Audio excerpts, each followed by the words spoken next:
뭐 개인의 사주를 보는 것도 중요하지만 전 세계가 돌아가는 게 어떻게 되느냐를 보는 게 중요하거든요. 러시아와 북한의 미를 한반도의 긴장을 조금씩 고조시키고 있는 또 다른 빌더. 제가 강의를 한 두세 차례 한 적이 있을 겁니다.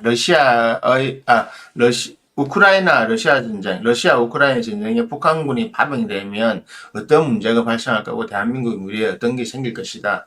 특히 제일 경계했던 것이 북한군의 전쟁 수행 능력이 엄청나게 좋아진다. 제가 앞전 강의 해놨거든요. 찾아보시면 되는데 실제로 이번에 거의 증명이 됐거든요. 처음에 지금 소기로 알아진 게 한 만에서 12,000명 정도, 보통 12,000명이라고 하는데 그 정도 규모의 북한 정규군이 들어가서 그런데 거기는 정규군과 특수부대가 같이 들어가 있었어요. 그런데 전선에 투입돼가지고 처음에 막 그랬잖아요. 막 수십 명씩 죽고 뭐 영상에 나왔잖아요. 북한군 우크라이나 드론이 갔는데 이 자막에 이거 달잖아요. 무슨 전쟁 요즘 게임 하듯이 북한 북조선 뭐 인민공화국 그거 깃발 내놓고 드론으로 병사를 죽이는 거죠. 병사를 죽이는 이 장면을 찍어서 올리면서 막 실제로 막 북한군이 들어왔는데 오합지졸이다 다 깨졌다 죽었다 했는데 그래서 한 3, 4천 명, 한 4천 명까지 죽었다고 했어요. 그래서 임시 퇴각을 했고 전장에 다시 투입됐거든요. 그러면서 완전히 다른 이야기가 나왔죠. 처음에는 3천 명 이 정도 죽었는데 그 중에 대부분이 일반 보병들이었어요. 한마디로 사실 전쟁은 그런 겁니다. 참혹하지만 전쟁에서는 몇 명이 죽느냐는 그다지 중요하지 않아요. 이기냐 지느냐가 중요한 겁니다. 여러분들 노르망디 상륙작전 아시죠? 라이언 일병 구하기 영화에 보면 자세히 잘 나옵니다. 밴드 오브 브라더스 거기도 나오지만 특히 라이언 일병 구하기 보면 처음에 영화 시작할 때 그 장면이 진짜 리얼하게 묘사했잖아요. 처음에 훈련받은 미국 해병대들이 쫙 배에서 가기 전에 어떻게 됩니까? 가다가 벌써 먼저 죽죠. 배 타고 가고 있는데 기관총 날라가지고 배 안에 죽고 내려가지고 바다에 가기 전에 벌써 총알 맞아 죽고 또 가다가 죽고 가다 폭탄 맞아가 그 영화에 다 나오잖아요. 하지만 어떻게 됩니까? 결국은 점령합니다. 왜? 그러니까 이런 겁니다. 상대의 탄환, 폭탄 이런 거와 우리의 군대 임명을 바꾸면 됩니다. 몇 명이 죽는지는 군대에서 군 작전 지휘관들은 그거 별로 중요하게 생각 안 해요. 죽는 놈이 누군지 어떤 사람이 죽는지 그것도 별로 신경 안 써요. 좋다. 우리가 5만 명 까는데 한 3만 죽는데 3만 죽고 2만이 살아남으면 저기 점령할 수 있나? 그럼 오케이. 그러면 5만 보내. 이게 바로 군대입니다. 잔혹하죠? 아니요. 그게 원래 그런 겁니다. 그것은 우리가 군대 전쟁이 아니더라도 장사를 해보는 사람도 압니다. 자, 무료로 물건 풀잖아요. 내가 이 정성스레 만든 물건 풀잖아요. 공짜로도 풀고 싸게도 풀고 풀어서 어떻게 합니까? 그냥 소비시켜서 그중에 오는 사람이 내 손님으로 만드는 거잖아요. 와, 똑같은 겁니다. 전쟁도 똑같아요. 그냥 전쟁에서는 인간이 소모품 뿐입니다. 그래서 북한도 마찬가지로 풀었는데 그거로 체크를 해본 거예요. 사실은 2, 3천 명을 풀어가지고 체크해 본 겁니다. 아, 저쪽이 전략이 뭔지. 그리고 북한도 처음 전쟁이라는 걸 해보잖아요. 지금 걔들은. 그래서 그 정도 죽는 거면 저는 한 절반은 죽을 거라 생각했어요. 왜? 여기는 홈그라운드도 아닐 뿐더러 파병된 거고 우리도 올라간 가서 많이 죽었잖아요. 초창기에. 월남군 전사자금 얼마나 많았는데 우리는 이긴 것만 생각하지만 월남에 가서 그만큼 안 좋은 일이 많이 있었거든요. 그거와 똑같은 겁니다. 그래서 임시 탈락했다가 전열 재정비하고 장비 보급받고 그리고 본격적으로 특수부대에 들어갔죠. 북한 특수부대도 이제 전투 능력이 좋은 애들 일반 보병 마린 말고 그래서 요번에 어떻게 합니까? 쿠르츠크 함락 거의 북한군하고 하잖아요. 그러니까 우크라이나에서 그렇게 표현하고 또 한국 TV가 이렇게 이상하게 표현하거든. 한국 뉴스에 북한 자살 특공대. 하여튼 한국 언론들 진짜 북한군의 자살 특공대가 어디 있습니까? 가능하십니까? 지금 일본입니까? 아니에요. 그걸 왜 그런 식으로 단어를 표현하냐고요.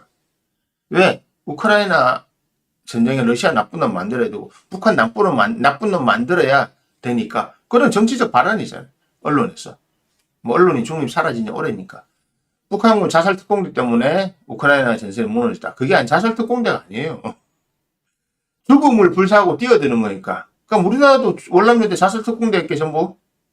우리나라 6.25 때 싸운 거 우리 그 선조들이 자살 특공대였어요. 죽음을 무릅쓰고 뛰어드는데 학도병들 화염병 던지고 한 그 자살 특공대예요. 그렇게 말할까요?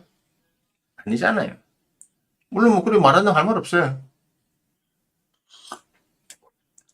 핵심은 뭐냐? 이번 사건 핵심은 북한군이 전술 수행 능력, 전쟁 전략 전술 수행 능력이 엄청나게 좋아졌다는 겁니다. 왜? 한번 해보니까 이렇게 하면 되겠다, 저렇게 하면 되겠다. 퇴각해가지고 러시아한테 이런 장비 달라, 뭐 달라, 뭐 달라, 뭐 달라. 그리고 이제는 합동작전 하는 거죠. 그래서 이번에 자살특공 때문에 말이 자살특공대지. 걔들 중에 이번에 북한군 전사자 많이 없거든요.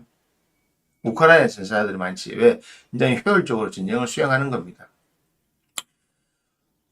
단 한 번의 전쟁 참여로 인명 손실이 있었지만 다시 빠져나와서 재정비하고 들어갔을 때는 우크라이나군을 효과적으로 격퇴할 수 있는 그런 전술 체계를 짜고 전쟁 수행 능력을 가져온 것이 지금 북한, 노스코리아입니다. 이게 대한민국에 왜 무서운 일이냐? 김정은은 본인은 최후의 수단으로 전쟁을 항상 생각하고 있어요. 핵전쟁 말고 뭐냐? 김정은이 생각한 건 자기 할아버지가 실수했던 거 알고 있거든요. 72시간 동안.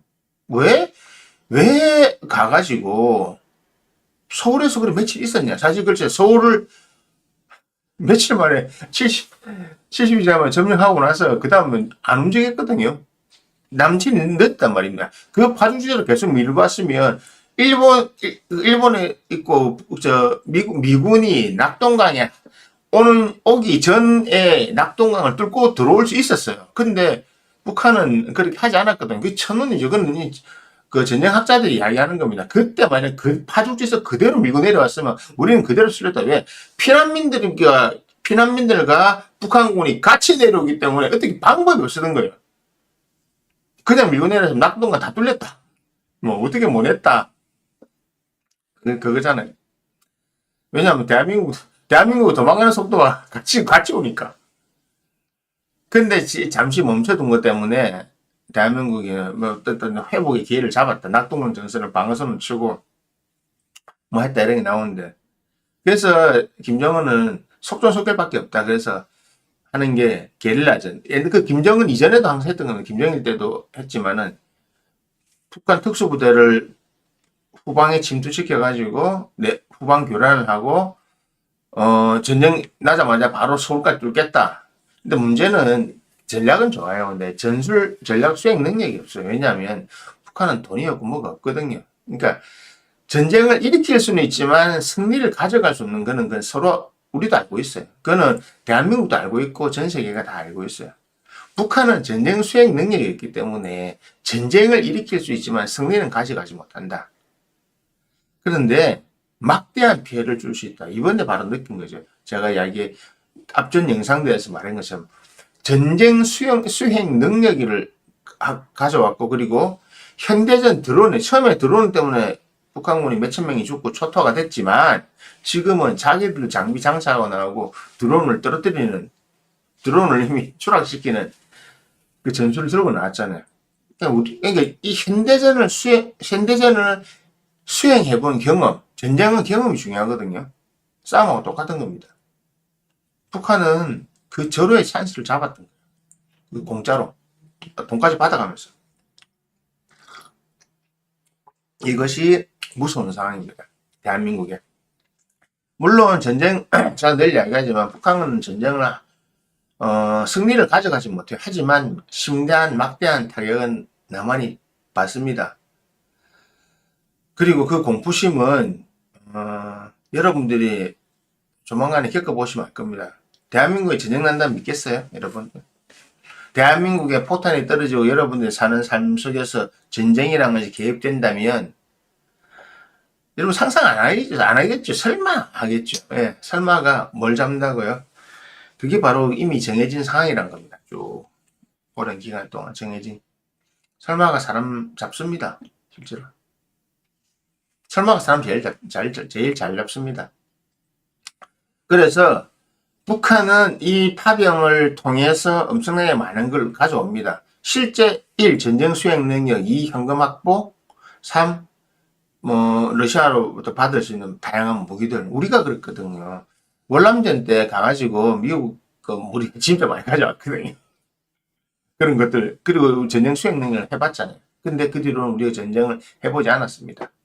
평화유지군은 전투병이 안 갔잖아요. 전투병 갔지만 사실은 말 그대로 그냥 가만히 있는 거지. 실제로 총을 쏘거나 없잖아요. 그 유일하게 아마 있었던 게 적을 걸, 아덴만 그 사건 그 해적 잡으러 들어간 거 정규군이 아니잖아요, 상대가. 그리고 배에 들어간 거니까 사실 전쟁 수행 능력이 할 수 없어요. 비슷한 거 연평도 뭡니까 연평도 해전 연평에서 한번 있잖아요. 서로 치고받고 했는데 그것도 우리가 왜 깨졌습니까? 왜 사상자가 많이 나왔습니까? 선제 공격을 못하니까. 대한민국은 선제 공격을 할 수가 없는 상황이니까 지금. 작전권이 한국이 없으니까. 그냥 근데 때리면 되는데 안 때렸잖아요. 그런 것 때문에 대한민국 여러 가지 제약이 있는데, 그래서 우리는 전쟁 수행 능력에 있어서 이게 있는데 북한은 이번에 확 올라갔던 겁니다. 그래서 북한은 이걸 가지고 한반도의 긴장을 계속적으로 고조시킬 거고 한반도에서 어떤 뭔가를 계속적으로 해내는데 전 세계가 전쟁으로 가는 3차 대전으로 가는 빌드업을 하는 겁니다. 그게 이번에 북한이 정말 절호의 찬스를 잡았던 거고 우크라이나 러시아 우크라이나 전쟁이 마무리가 되면 거기에서 또 다른 어떤 하나의 이득을 얻는 그리고 이득을 가져오고 어떤 거기에서 실질적인 어떤 효과를 가져와서 이득을 챙기는 국가 중에 최대 수혜국이 바로 북한입니다. 그리고 그들이 챙겨온 수혜의 결과물은 이득의 결과물은 남한을 향해서 대한민국을 향해서 쏟아질 거다. 쏟아질 거니까 하여튼 여러분들 대비 정말 복잡한 거 많거든요. 대비 잘 하셔야 됩니다. 여러분들이 제가 항상 하죠. 무엇을 상상하는 그 이상을 보게 될 것이다. 금화교육 시대에 반드시 일어나는 과정이거든요. 그리고 인류 역사에 있어서도 전쟁이라고 하는 것은 단 한 번도 역사에 끊어진 적이 없습니다. 지금도 전 세계에 전쟁 안 하는 나라, 전쟁하는 나라 엄청 많습니다. 우리가 몰라서 그렇지. 미얀마도 그러고 다 하고 있어요.